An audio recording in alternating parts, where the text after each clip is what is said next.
في البدء كان الكلمة والكلمة كان عند الله وكان الكلمة الله.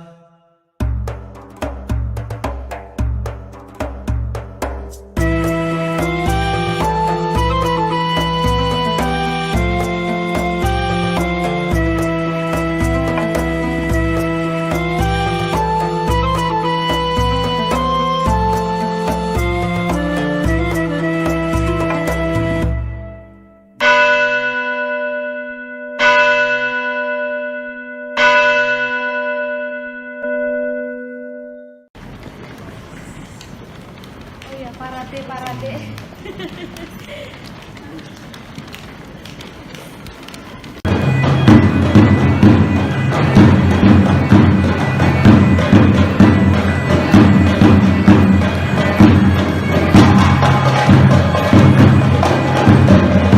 Nah, saudara-saudara, kata mu'ab itu bahasa asli Alkitab itu bahasa Ibrani. Kata mu'ab itu berasal dari mi'ab, yang artinya dari bapak. Ab itu bapak, mi itu dari. Artinya benih yang berasal dari bapak. Maka menjadi bapak dari segala orang Moab sekarang. Sekarang tentu dari zamannya Alkitab ini ditulis. Lalu yang kedua, Bani Amon. Disebut Amon, itu yang menjadi Aman sekarang. Ben Ami, anak dari the people, dari masyarakat itu. Jadi itu sebetulnya sebuah kata di mata Tuhan. Perbuatan Lot itu tetap salah, tetapi itu sudah terjadi. Jadi kota Aman yang sekarang ini sebetulnya diambil dari kata Amon dalam Alkitab. Tetapi dalam sejarahnya yang sangat berbeda-beda, tentu nama kota ini pernah berganti pada zaman kerajaan. Jadi jauh setelah zamannya kitab Kejadian pernah disebut kota Rabba. Rabba itu artinya besar, ibu kota atau kota besar. Maka kita di dalam bahasa Ibrani mengenal Bersit Rabba, tafsiran kitab Kejadian Agung yang besar. Lalu misalnya ada Hosanah Rabba, yang artinya Hosana yang besar. Kalau orang Israel atau orang Ibrani mengucapkan terima kasih banyak, Todah Rabba. Jadi orang-orang Yunani menguasai tempat ini, orang-orang Romawi menguasai tempat ini, silih berganti pula nama-nama itu berganti. Karena itu kota Aman dulu termasuk bagian dari tempat yang di dalam Injil Markus disebut dengan Dekapolis. Markus pasal 5 ayat 20. Orang itu pun pergilah dan mulai memberikan di daerah Dekapolis segala apa yang telah diperbuat Yesus atas dirinya, dan mereka semua menjadi heran. Deka itu artinya 10, polis itu kota. Jadi 10 kota. Dan kota Aman ini termasuk kota-kota yang dikenal dengan Dekapolis. Salah satu kota itu misalnya terbesar ada di Yordan, yaitu Gerasa. Gerasa itu menjadi kota Jiras sekarang. Lalu Situpolis atau Betsean itu tempatnya di Israel. Hipos itu mungkin sekarang terdapat di dataran tinggi Golan, ya. Kemudian Gadara itu Umul Kois sekarang keadaannya juga di Yordan. Lalu Pela itu ada di seberang Yordan.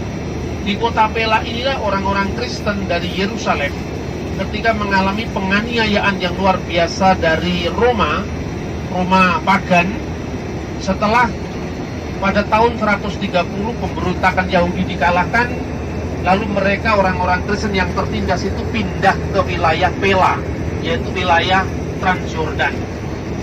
Lalu ketujuh kota yang disebutkan 6 disebut kota Philadelphia. Nah, Philadelphia itulah kota Aman. Jadi Aman pernah disebut dengan kota Rabba, Amon, Philadelphia, ya, ibu kota Yordania pada saat Dekapolis dulu. Lalu Kapitulias yang juga terdiri di Yordan. Lalu kata Kanawat yang ada di Syria. Lalu Rapana itu juga di Yordan. Dan yang terakhir sebagai Damaskus, yaitu kota kehormatan dari Dekapolis itu. Apa yang saya uraikan ini menunjukkan bahwa ini ada pergeseran terus-menerus, dan kita harus melihat sejarahnya itu. Sebab banyak para peziarah Indonesia itu pokoknya Israel. Tidak tahu Israel itu sudah berubah di dalam konteks zaman yang berbeda-beda, sama seperti Yordan, bahwa asal-usul Aman, Moab itu tidak bisa dilepaskan dari Alkitab. Tetapi dalam perjalanan panjang selama ribuan tahun di situ sudah mengalami pergeseran, mengalami perubahan. Ini kota yang memang benar-benar aman di Timur Tengah. Sekarang ini banyak pengungsi-pengungsi Syria yang di sini, dan kota ini kota yang sangat toleran dengan semua agama. Islam dan Kristen hidup bersama dengan baik, tidak seperti yang kita bayangkan di Indonesia. Bagaimana batas agama Islam dan Kristen itu menjadi sesuatu yang dipertentangkan. Di sini ternyata tidak. Inilah awal dari peziarahan kita. Marilah kita bersyukur karena Tuhan sudah memelihara kita sepanjang perjalanan dari Jakarta menuju ke Dubai dan sekarang tiba di kota aman. Shalom alaikum Beshem Hamasyah. Kita akan membaca firman Tuhan dari Injil Matius pasal 8. Matius pasal 8 ayat 28 sampai dengan ayat 34. Dua orang yang kerasukan disembuhkan. Setibanya di seberang, yaitu di daerah orang Gadara, datanglah dari pekuburan dua orang yang kerasukan setan menemui Yesus. Mereka sangat berbahaya, sehingga tidak seorang pun yang berani melalui jalan itu.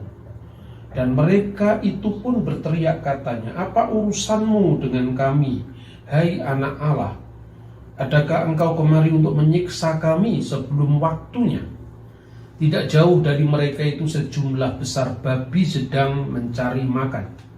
Maka setan-setan itu meminta kepadanya katanya, "Jikalau engkau mengusir kami, suruhlah kami pindah ke dalam kawanan babi itu." Yesus berkata kepada mereka, "Pergilah." Lalu keluarlah mereka dan masuk ke dalam babi-babi itu. Maka terjunlah seluruh kawanan babi itu dari tepi jurang ke dalam danau dan mati dalam air. Maka larilah penjaga-penjaga babi itu, dan setibanya di kota diceritakanlah segala sesuatu juga tentang orang-orang yang kerasukan setan itu. Maka keluarlah seluruh kota mendapatkan Yesus, dan setelah mereka berjumpa dengan dia, mereka pun mendesak supaya ia meninggalkan daerah mereka. Nah, saudara-saudara, pada waktu kita berada di Yordan, hari pertama kita tiba dalam peziarahan kita sudah belajar tentang daerah yang disebut Dekapolis. Deka itu artinya 10 dan polis itu adalah kota. Inilah kota-kota Romawi yang sangat terkenal pada zaman Yesus, sehingga paralel dari ayat ini yang disebutkan dalam Injil Markus pasal 5 menyebutkan tentang daerah Dekapolis. Daerah Dekapolis itu yang terkenal adalah Jiras, dulu namanya Gerasa, dan sekarang dinamakan Jiras. Lalu ada Gadara, tempat yang sekarang kita renungi. Nah, saudara-saudara, kalau kita membaca bagian Injil yang kita renungkan ini, di situ kemudian banyak orang bertanya-tanya, ini pertentangan ayat-ayat Alkitab. Kenapa? Karena di dalam Matius yang kita baca tadi, daerah tempat Yesus mengusir setan itu adalah Gadara. Sementara ayat paralelnya di dalam Injil Markus pasal 5 ayat 1 itu disebut Gerasa. Mana yang benar? Gadara atau Gerasa? Nah, ketika kita datang sendiri ke Tanah Suci dan kita mempelajari, bukan sekedar kita bicara tentang teks kitab suci, tetapi juga kita bicara tentang arkeologi. Ada banyak buku yang memang mengejek orang Kristen. Salah satu buku itu di Indonesia cukup banyak dibaca kaum polemikus. Judulnya adalah Dokumen Pemalsuan Alkitab. Gayanya luar biasa. Lalu ada satu buku lagi yang jawabannya tapi bukan menjawab buku itu. Itu artinya memang bahasan kitab suci yang mencoba menerangkan kenapa ada ayat-ayat yang tampaknya berbeda. Yang paling terkenal itu buku Dictionary Bible Difficulties. Jadi diksionari tentang kesulitan-kesulitan di dalam Alkitab. Tetapi buku ini memang cukup bagus, cuma dia hanya membahas secara perbedaan teks. Jadi hanya kajian yang sifatnya eksegetis dari sudut pandang Alkitab. Nah, makna ziarah kita sekarang adalah kita benar-benar melihat bagaimana arkeologi menjelaskan ayat-ayat Alkitab yang tampaknya bertentangan. Oke, sekarang kita akan lihat dulu teksnya ya. Di dalam Injil Matius yang kita baca tadi, pasal 8 ya, ayat yang ke-28, itu memang dikatakan Tiskoran ton Gadarinon, daerah orang Gadara. Sementara paralelnya di dalam Injil Markus disebut Tinkoran ton Garasinon, daerah orang Gerasa. Injil Lukas lebih lengkap lagi di dalam pasal 8 ayat 26, nanti tolong diperiksa lagi.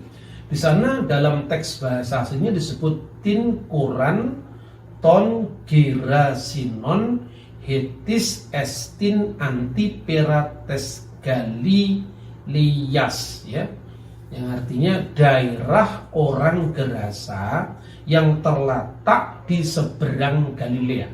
Jelas sekali. Jadi konteksnya ketika Yesus naik kapal dan itu terjadi mujizat angin ribut yang didiamkan itu, kemudian dia menyeberang dari Kapernaum itu ke sebuah tempat yang disebut Gadara.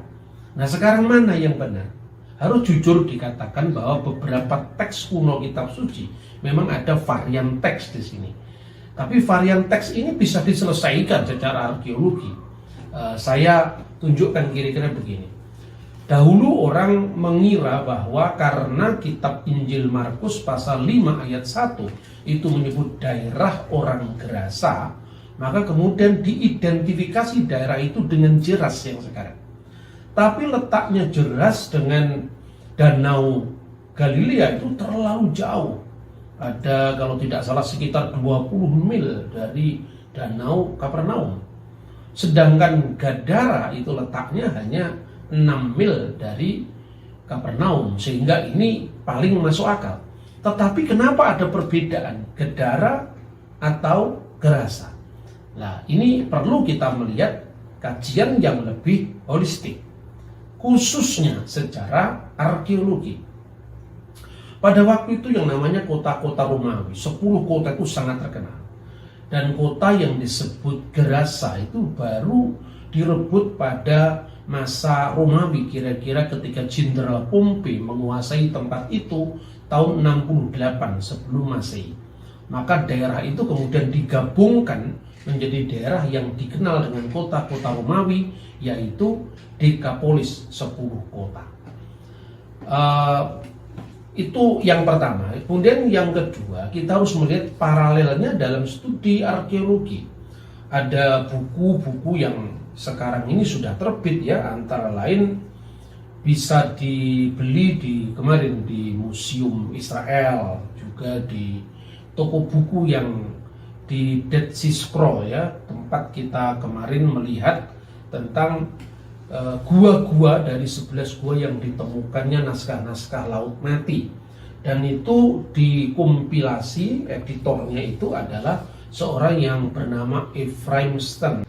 Dalam buku itu ketika Anda membaca ya, entry yang judulnya kursi itu adalah Gadara atau Gerasa atau Gergesa, mana yang diidentifikasi dengan daerah kursi, dan tempat yang disebut kursi ini ya, yang kita kunjungi di dalam peziarah kita ini adalah situs arkeologi tentang itu. Tetapi apakah kursi ini identik dengan Gadara atau dengan Gerasa Atau ada teks lain, misalnya teks Koptik itu, Koptik Buhairi itu membaca Girgisa itu dalam terjemahan bahasa Koptik. Pertama-tama kita harus melihat ya, pada tahun 1973 itu ada seorang yang bernama De Vries itu menemukan kuburan Romawi di dekat lembah yang namanya Es Samra. Kemudian juga pada tahun 1985 itu di Kois itu yang diidentifikasi Gedara, tempat yang kita bahas ini, itu ditemukan sebuah dermaga yang cukup besar. Jadi 5 kali 250 meter, sementara pantainya itu adalah sepanjang setengah kilometer lebih. Artinya bahwa pada masa itu dengan dermaga yang begitu luas ya untuk ukuran saat itu, tentu ini menjangkau daerah yang lebih besar lagi. Dan di situ di daerah sekitar itu yang kita lewati itu ada bukit yang mendongak ke arah danau. Dan kalau kita membaca bacaan tadi jelas Yesus mengusir setan itu pada babi-babi itu di tempat yang memang didukung oleh penemuan arkeologi. Yang pertama di situ ada pekuburan, lalu di situ ada bukit yang menjorok ke danau ya. Dan tempat itu saudara-saudara ternyata bisa diidentifikasi secara arkeologi. Lalu bagaimana dengan perbedaan antara Gadara dan Gerasa tadi? Untuk pembaca Yahudi yang akrab dengan tempat-tempat istilah-istilah yang ada di sekitar Gadara itu. Sementara itu Markus itu memang menulis untuk pembaca yang non-Yahudi, yaitu secara khusus adalah bangsa Roma. Sedangkan Lukas itu secara khusus pembacanya adalah Yunani. Mereka tidak terlalu mengerti dengan detail-detail tempat, tetapi mereka menyebut secara umum. Karena memang Gadara itu adalah bagian dari wilayah yang lebih besar yang disebut Gerasa. Buktinya apa? Sekarang bukti teks dulu. Di dalam Injil Matius pasal 8 ayat 34 kita membaca, mereka mendesak agar meninggalkan daerah mereka. Itu di dalam bahasa aslinya adalah apoton hurion auton. Hurion itu adalah daerah. Tetapi Lukas di dalam pasal 8 ayat 37 memakai istilah yang berbeda. Lalu seluruh penduduk daerah Gerasa, memang dalam terjemahan bahasa Indonesia sama, daerah. Padahal yang diterjemahkan daerah itu di dalam Injil Matius pasal 8:34 itu adalah hurion, sementara di dalam Injil Lukas itu adalah tis perikorou ton girasinon, yang artinya lalu seluruh penduduk daerah Gerasa. Yang diterjemahkan daerah itu adalah perikoron, perikorou atau perikoron. Nah, di dalam bahasa Yunani, dan ini bisa ditemukan paralelnya dalam tulisan misalnya Flavius Josephus, dalam tulisan bahkan yang lebih kuno lagi, itu ada kata topos yang artinya itu adalah daerah yang lebih lokal, semacam desa. Lalu kora, dan kora itu tadi muncul dalam Markus pasal 1, Markus pasal 5 ayat 1, kemudian Lukas pasal 8 ayat 26 misalnya, itu digunakan kata koran yang artinya daerah. Sementara kalau perikora atau perikorou itu artinya daerah yang lebih luas lagi. Maka ada 3 istilah ya di dalam bahasa Yunani yang itu jelas ada dalam tulisan-tulisan ekstra biblikal di luar Alkitab, termasuk sejarawan Yahudi. Topos artinya tempat lokal, misalnya desa. Kora atau koran artinya distrik atau region, wilayah. Lalu ada perikoron, itu adalah wilayah atau daerah yang lebih luas dari distrik.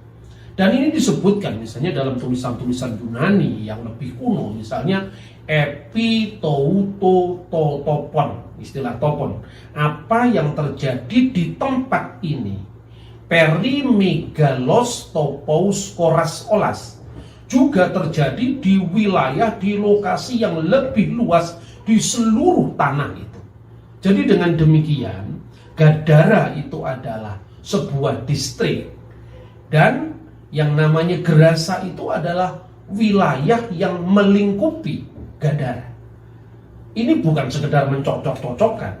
Saya akan bandingkan dengan tulisan dari Eusebius dari Kaisaria. Eusebius dari Kaisaria itu mengatakan bahwa yang disebut Gergesa itu sama dengan Gadara. Sehingga adanya naskah-naskah varian atau varian teks yang menyebut adanya Gergasa, Gadara, ya, itu sesungguhnya merujuk pada tempat yang kurang lebih sama. Karena Gergesa itu nama kuno dari wilayah yang disebut Gadara itu. Dan itu disebutkan oleh Eusebius dalam bukunya Onomastikon 64, ya, bagian pertama. Dia mengatakan bahwa Gergesa itu adalah Gadara. Dan Gergesa itu apa? Gergesa itu ternyata yunanisasi dari kata Ibrani Girgasi yang disebutkan dalam Ulangan pasal 7 ayat 1. Dan Girgasi itulah Kersa atau kursi. Makanya tempat yang kita bahas ini adalah kursi, dan itu wilayah Israel sekarang ini, ya. Dan apakah yang disebut dengan Girgasi? Kalau kita membaca Ulangan pasal 7 ayat 1, itu ada 7 bangsa yang menghalang-halangi eksodusnya Israel, yaitu bangsa Het, bangsa Girgasi, bangsa Amori, bangsa Feris, bangsa Yebus, Hewi, dan Kanaan. Maka kata Girgasi itu sama dengan Gergesa Yunani, dan itu tidak lain adalah Gadara. Bagaimana kita bisa menjelaskan ini? Kalau Anda membaca sejarah yang tidak sulit, saya kira. Ketika Anda ke Jakarta, nama kota Jakarta dulu adalah Batavia di zaman Belanda. Kemudian pernah dulu namanya Jayakarta yang kemudian disingkat jadi Jakarta. Ketika seorang menulis kepada pembaca lokal di Jakarta, tentu Anda akan diberitahu misalnya Cikini adalah bagian dari Jakarta Kota. Tetapi ketika Anda menulis kepada orang di luar Jakarta, misalnya Jawa Timur, ya cukup dikatakan daerah Jakarta, ya termasuk Cikini. Seperti itu. Siapa yang membayangkan bahwa Raffles dalam bukunya The History of Java itu menyebut satu desa kecil namanya Srengat. Itu desanya nenek moyang saya dulu, Srengat, ya. Itu disebut provinsi. Dan itu ada dalam karya Raffles yang berjudul The History of Java. Nah, ketika orang pembaca kita sekarang itu adalah provinsi Srengat, mungkin orang tertawa. Seperti tertawanya orang yang membaca buku-buku, antara lain buku dokumen pemalsuan Alkitab itu. Karena saya mengatakan, modalmu itu tidak cukup, bro. Karena apa? Kamu cuma membaca teks dari zaman modern atau zaman sekarang ini loh. Kamu otak-atik teks Alkitab dari masa kuno tanpa mengerti peta geografisnya, arkeologinya, teks aslinya, itu sungguh-sungguh memalukan menurut saya. Jadi karena itu saudara-saudara, sekarang kita tidak usah menggubris lah, namanya juga buku-buku polemik. Tapi lewat peziaran kita ini, marilah kita justru menyaksikan dari dekat bahwa apa yang tertulis di dalam kitab suci itu tidak seprimitif yang dipikir oleh orang-orang yang pikiran primitif itu. Semoga dengan kita menginjakkan kaki kita di tempat suci, maka kita tidak lagi berpikir negatif tentang kitab suci kita sendiri. Tuhan memberkati kita. Shalom alaikum, Besem Hamasiah.